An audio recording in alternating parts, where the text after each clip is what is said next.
ఏదైతే నిన్న మాట్లాడినటువంటి మాజీ ఎంపీ సీతారాం నాయక్ గారి మాట్లాడినటువంటి మాటల్ని మేము తీవ్రంగా ఖండిస్తున్నాం. ఏదైతే మేము గత 40 సంవత్సరాల నుంచి మేము అన్యాయం అవుతున్నాం, మాకు రావాల్సినటువంటి ఉపాధి ఉద్యోగాలన్నీ లంబడి వాళ్ళే తీసుకుపోతున్నారనేసి మేము ఈరోజు మా హక్కులు ఏవైతే ఉన్నాయో మా హక్కుల్ని కూడా కాల రాస్తున్నారనేసి మేము గత 3 సంవత్సరాల నుంచి మేము పోరాడుతూనే ఉన్నాం.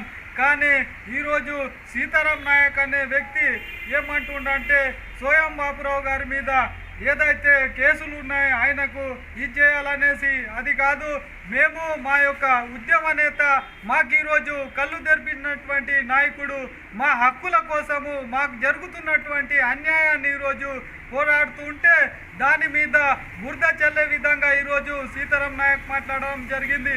అయ్యా సీతారాం నాయక్ గారు, మేము ఒకటే విజ్ఞప్తి చేస్తున్నాం, మాకు రావాల్సినటువంటి ఉద్యోగాలు 100కి 100% మీరు తీసుకుపోతున్నారు.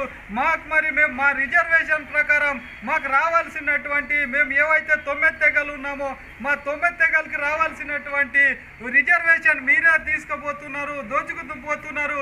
మీరు చట్టపరంగా రాలేదు, చట్టబద్ధంగా లేరు.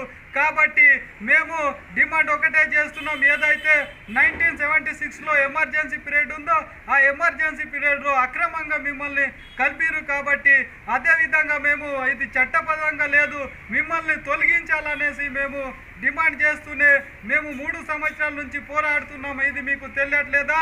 ఈరోజు మా నాయకుడి మీద ఈ విధంగా నిందాలు వేసి మేము ఏదైతే జరిగే పరిమాణాలకు సీతారాం నాయకే బాధ్యత వహించవలసింది అని కూడా ఈ సందర్భంగా మేము డిమాండ్ చేస్తున్నాం. జై ఆదివాసీ.